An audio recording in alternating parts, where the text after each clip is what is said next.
Hello. জি, আসসালামু আলাইকুম। ওয়ালাইকুম আসসালাম। হ্যাঁ, গুরুজি, ওই যে খলাকল ইনসান আমি নালাক এটা দিয়ে আমি আমল করলাম। করার পর দেখি মানে ওই শুকনো পাতার উপর দিয়ে মানে হেঁটে যায় যেরকম সেরকম আওয়াজ পাইলাম। তারপর আবার শরীরে একটু ভার, ভার লাগে। মনে হয় আশেপাশে কেউ উপস্থিত আছে এরকম মনে হয়। ঐরকম মানে যতক্ষণ আমলটা করি ততক্ষণ ঐরকম মনে হয়। ঠিক আছে, আমি এখানে কাজ করতেছি একটু। এখন কি তুমি একা রুমে আসো? হ্যাঁ, একা রুমে আছি। আচ্ছা, তাহলে বসো, এখানে বসে যাও। আমি বিছানার উপরেই বসবো?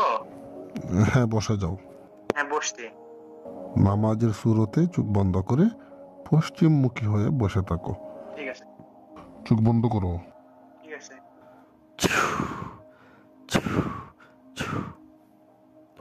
দেখো তো সামনে কি দেখা যায়। জোনাই পোকারা যেরকম করে না ঐরকম লাগতেছে। এখন কিরকম লাগে?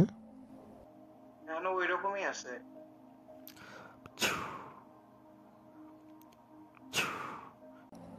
এখন দেখো তো তোমার চোখের সামনে কি দেখা যাচ্ছে। কালো অন্ধকার।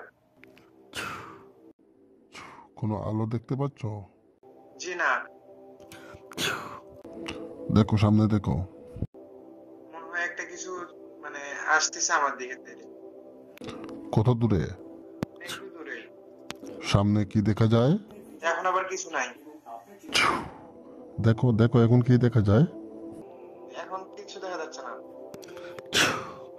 চোখ খুলে তাকাও আর দেখো সামনে কে, দেখো দেখো। সামনে একটু লাল আলো দেখা গেছে। ডাক দাও, সালাম দিয়ে ডাক দাও। আসসালামু আলাইকুম। পরিমা, আপনি আমার সামনে আসুন। গুরুজির ওসিলা আমি আপনাকে পেয়ে ধন্য। গুরুজি, পরিমাকে আমার কাছে দেওয়ার জন্য অন্তরের অন্তঃস্থল থেকে আপনার জন্য ভালোবাসা ও শ্রদ্ধা। আচ্ছা ঠিক আছে, তাহলে তুমি পরিমার সাথে কথা বলো, ঠিক আছে? ঠিক আছে। আচ্ছা ঠিক আছে, কথা বলতে থাকো। কোনো সমস্যা হলে আপনাকে কাছে আবার ফোন দিয়ে জানাবো, হ্যাঁ? আচ্ছা, কোনো সমস্যা হলে আমাকে জানাইও, সমস্যা নাই। তুমি এখন পরিমার সাথে কথা বলো, ওকে? আসসালামু আলাইকুম গুরুজি। ওয়ালাইকুম আসসালাম।